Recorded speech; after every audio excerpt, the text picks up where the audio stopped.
Bismillahirrahmanirrahim. Assalamualaikum warahmatullahi wabarakatuh.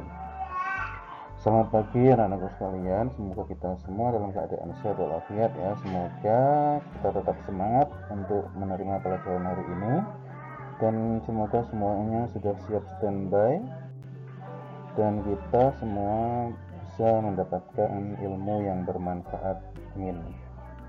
Dan jangan lupa tetap menggunakan protokol kesehatan, cuci tangan dan gunakan masker apabila keluar rumah atau bepergian. Baik, sekarang hari Sabtu jam kedua, judul kita adalah SKI kelas 9. Sebelum kita mulai pelajaran kita hari ini, mari kita membaca basmalah terlebih dahulu bersama-sama ya. Bismillahirrahmanirrahim. Semoga kegiatan belajar daring kita hari ini dapat berjalan dengan lancar. Semuanya sudah siap ya anak-anakku sekalian yang saya banggakan. Pada kesempatan kali ini kita akan mempelajari tentang kerajaan-kerajaan Islam yang ada di Indonesia. Dan setelah pertemuan kemarin kita membahas tentang kerajaan Samudra Pasai dan kerajaan Malaka, sekarang kita akan membahas tentang kerajaan Aceh Darussalam, kerajaan Demak, dan kerajaan Pajang. Dan untuk selengkapnya silahkan kalian simak terlebih dahulu beberapa slide berikut ini untuk mempermudah pemahaman kita pada materi yang akan kita bahas.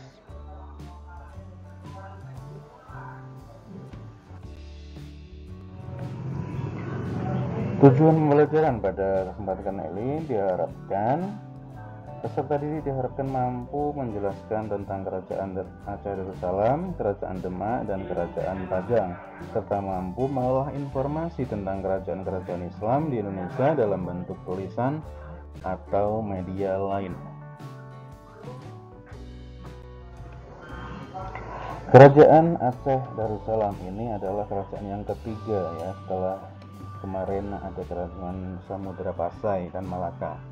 Jadi kerajaan Aceh Darussalam, raja pertamanya kerajaan ini adalah Sultan Ali Mughayat Shah. Setelah wafat, ia digantikan putranya yaitu Sultan Salahuddin. Karena kelemahan Sultan Salahuddin, akhirnya kekuasaan direbut oleh saudaranya yakni Sultan Alauddin Riyad Shah Al-Qahar. Cukup berperan memperbaiki keadaan pemerintahannya dan aktif menyebarkan Islam dengan mengirimkan mubalik ke berbagai daerah seperti Syarif Hidayatullah atau Sunan Gunung Jati yang diutus ke Gresik, Jawa Timur. Sepeninggal Sultan Alauddin Riyad Shah Al-Qahar, kerajaan Aceh Darussalam mengalami kemunduran.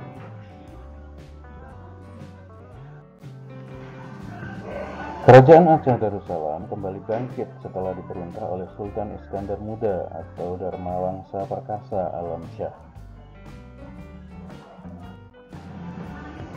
Struktur kekuasaan kerajaan Aceh Darussalam terbagi menjadi dua wilayah, yaitu kekuasaan oleh kaum bangsawan dan kaum ulama. Dalam kekuasaan kaum bangsawan, wilayah kerajaan terbagi-bagi menjadi daerah-daerah Hulu Balangan yang dipimpin oleh Ule Balang. Sepeninggal Sultan Iskandar Muda, kerajaan Aceh Darussalam dipimpin oleh menantunya yang bergelar Sultan Iskandar Sani yang naik tahta pada tahun 1636. Namun kekuasaan Sultan Iskandar Sani tidak berlangsung lama karena kemudian digantikan oleh istrinya yaitu Putri Sri Alam Permaisuri yang bergelar Sultanah Tajul Alam Shah atau Saifuddin Shah selama 59 tahun. Berikutnya Aceh di Darussalam diperintah oleh para ratu. Sepeninggal Sultan Iskandar Muda, terjadi perpecahan antar kelompok dalam masyarakat, yaitu kalangan ulama atau tengku dan bangsawan atau disebut tauku. Penyebabnya, kaum bangsawan dianggap terlalu dekat dengan penjajah Belanda. Maka perpecahan juga disebabkan perbedaan paham keagamaan, yaitu antara Islam Syiah dan Islam Ahli Sunnah wal Jamaah.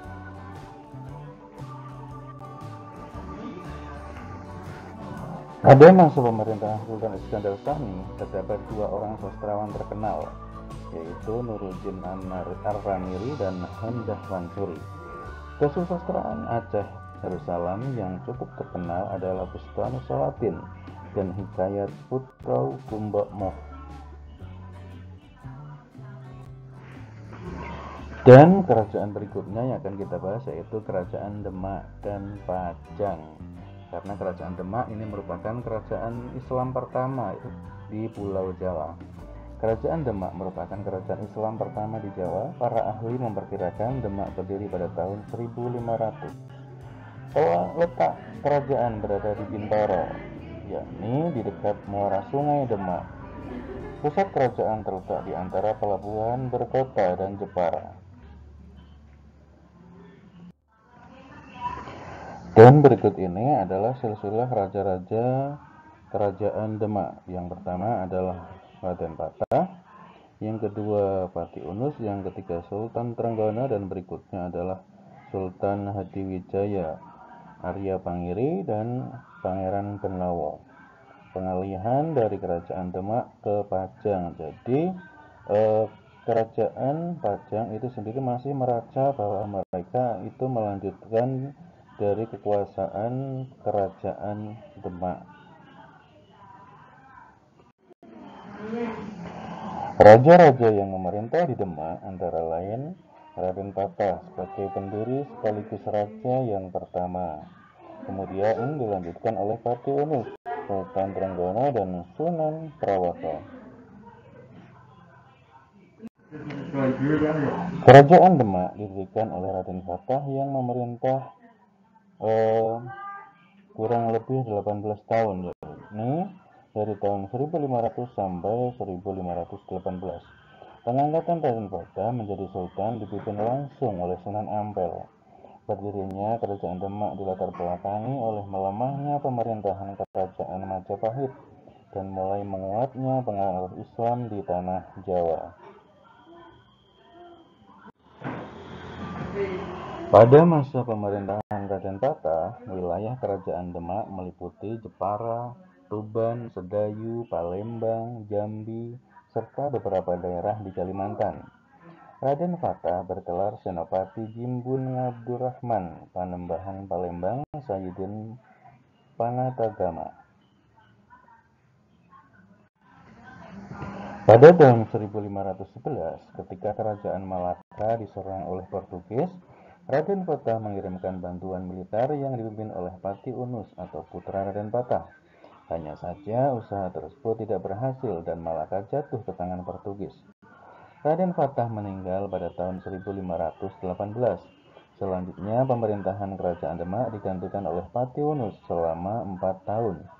Ia meninggal pada tahun 1522 dalam usahanya mengusir Portugis dari Malaka. Pemerintahan dilanjutkan oleh adiknya, yaitu Sultan Trenggono. Ia diangkat oleh Sunan Gunung Jati dan bergelar Sultan Ahmad Abdul Arifin. Demak mencapai masa kejayaan pada masa pemerintahan Sultan Trenggono. Dengan bantuan pasukan Cirebon, Demak berhasil menaklukkan Banten dan Pajajaran. Pada tahun 1546, Sultan Trenggono wafat. Sejak saat itu, Kerajaan Demak mulai mengalami kemunduran akibat terjadinya perebutan tahta kerajaan. Perebutan itu dimulai dari terbunuhnya Sunan Prawata dan Sultan hadiri oleh Arya Panangsa yang merasa lebih berhak atas tahta Kerajaan Demak. Namun usaha Arya Panangsang untuk menguasai Kerajaan Demak dihalangi oleh Joko Tingkir yang merupakan menantu Sultan Trenggono. Berkat dukungan Ki Gede Pamanahan dan Ki Panjawi, Joko Tingkir berhasil membunuh Arya Penangsang. Tahta Kerajaan Demak pun jatuh ke tangan Joko Tingkir. Ia kemudian memindahkan pusat kerajaan dari Demak ke Pajang. Walaupun sudah menjadi kerajaan baru, Kerajaan Pajang masih mengakui sebagai penerus Kerajaan Demak. Demikian sedikit materi yang dapat saya sampaikan pada pertemuan kita kali ini. Dan untuk tugas akhir pertemuan kita kali ini, silahkan kalian buka 3 pertanyaan beserta jawabannya, yaitu tentang Kerajaan Aceh Darussalam dan Kerajaan Demak dan Pajang. Boleh 1 Kerajaan Aceh, dua kerajaan Demak juga boleh, atau tiga-tiganya dalam satu kerajaan juga boleh ya. Yang penting buatnya 3 saja, tidak usah banyak-banyak. 3 pertanyaan dan beserta jawabannya. Pertanyaan itu jawabannya ada di materi slide yang tadi sudah kalian simak bersama-sama. Dan demikian dari saya, kita akhiri dengan bacaan hamdalah bersama-sama. Alhamdulillahirrabbilalamin. Assalamualaikum warahmatullahi wabarakatuh.